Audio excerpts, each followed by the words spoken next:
Hello friends, अभी मैं plate girder के बारे में आपको और विस्तार पूर्वक जानकारी दे रहा हूँ। ये जो अभी आप प्लेट गर्डर देख रहे हो, इसको अभी जस्ट मेटलाइज किया गया है।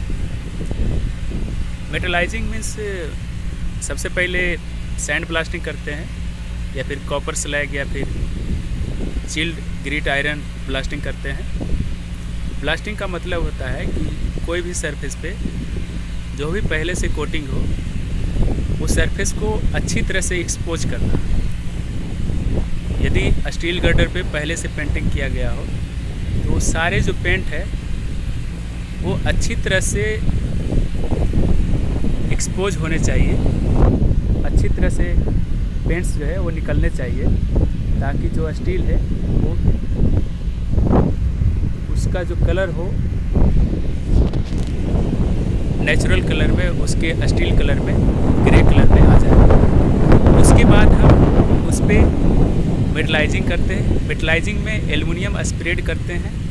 जो एल्युमिनियम मेटल होता है वो एल्युमिनियम वायर के रूप में आती है और उसको बाई कंप्रेसर और मेटलाइजिंग गन के थ्रू उसको हीट करके,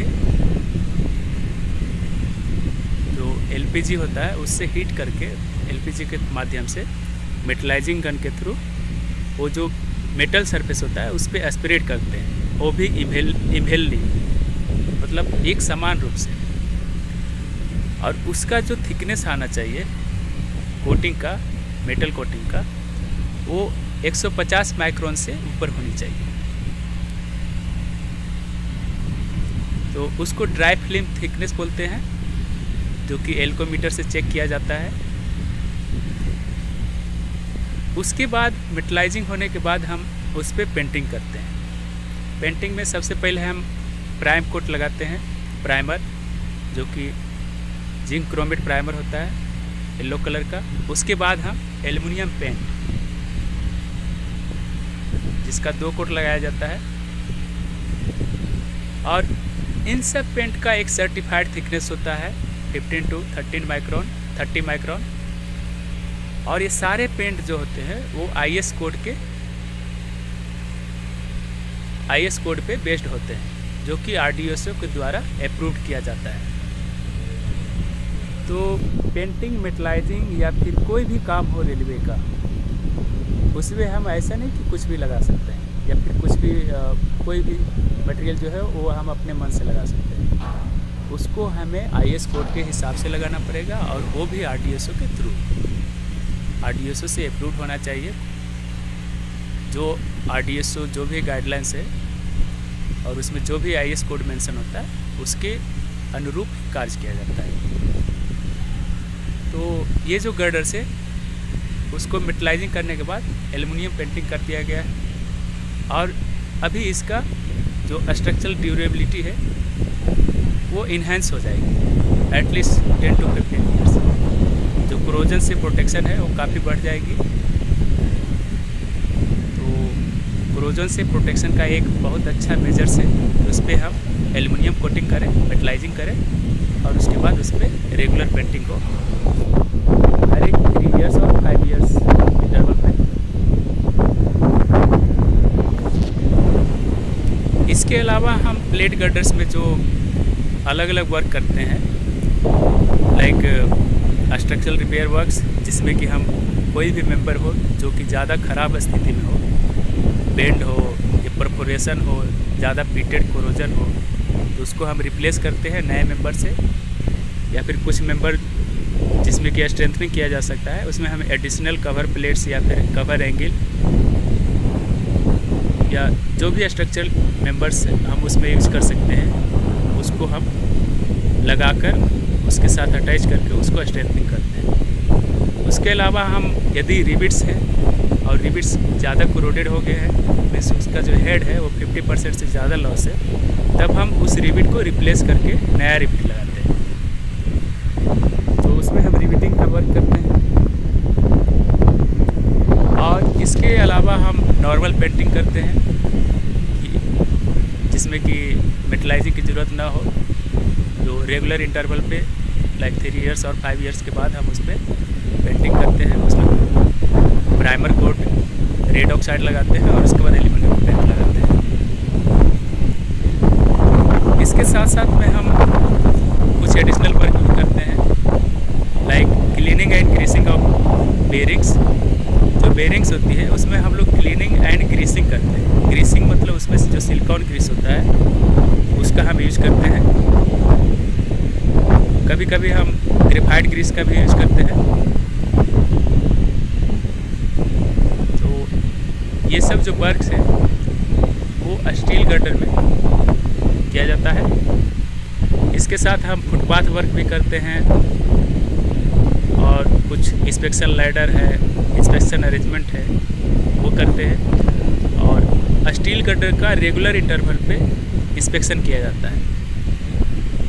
हर एक 5 साल में किसी भी स्टील गर्डर का जो है डिटेल्ड टेक्निकल इंस्पेक्शन किया जाता है BRI के द्वारा, bridge engineer, either junior engineer और सीनियर सेक्शन इंजीनियर के द्वारा।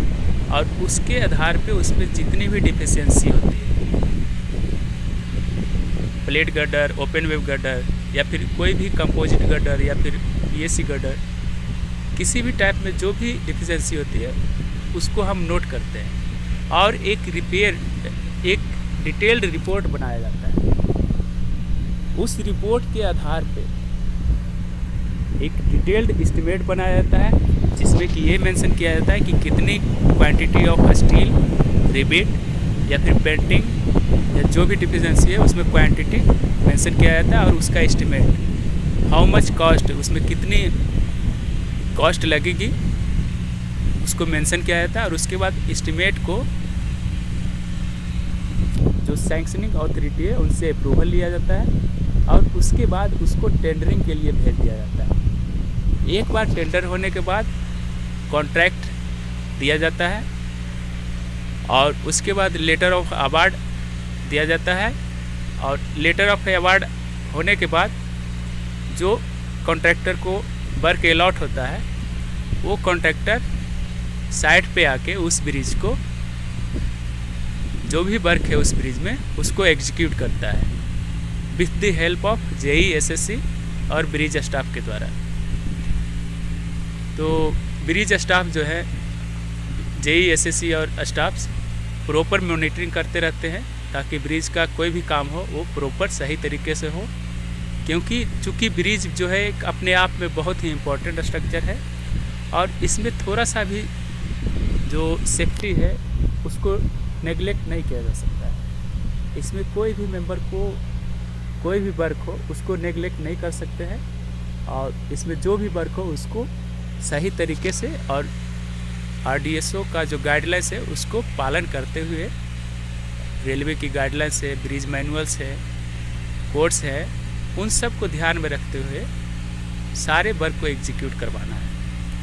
तो जो भी स्टील ब्रिजेज होती है, स्टील ब्रिजेज में ज़्यादा मेंटेनेंस होता है, बट इसकी जो स्टील ब्रिज की लाइफ है वो काफ़ी ज़्यादा है, ऑलमोस्ट 60 इयर्स। और कभी कभी तो जो नए ब्रिज आजकल डिज़ाइन होते हैं वो मिनिमम 100 इयर्स के लिए डिज़ाइन होते हैं। जो PSC ब्रिजेस होती है, RCC ब्रिजेस होती है, उसमें मेंटेनेंस बहुत ही कम होता है। छोटे मोटे रिपेयर्स होते हैं, कंक्रीट रिपेयर्स होते हैं और उसमें ज़्यादा कुछ मेंटेनेंस नहीं होता है। तो जो रेलवे के स्पैन है, छोटे स्पैन है, उसको PSC गर्डर के द्वारा रिप्लेस कर दिया जाता है। तो ये भी एक बहुत अच्छी बात है। और रेलवे ब्रिजेज जो ROB होती है रेलवे में, road over bridges, railway lines के ऊपर जो भी ब्रिजेज होती है उसको मोस्टली स्टील गर्डर से ही बनाया जाता है। उसमें स्टील गर्डर ही होता है, क्योंकि जो स्टील होता है वो सडन कोलैप्स नहीं होता है, उसमें सडन फेल्यूर नहीं होता है, वो सफिशिएंट बार्डनिंग और उसमें इलास्टिसिटी होती है। तो वहाँ पे जो एक्सीडेंट के चांसेस होते हैं, इन केस ऑफ एक्सीडेंट, वो हमें प्रायर इन्फॉर्मेशन मतलब देता है कि ब्रिज कंडीशन काफ़ी ख़राब है इसको रिपेयर करने की ज़रूरत है, और हमें रिपेयर करने के लिए काफ़ी टाइम देता है।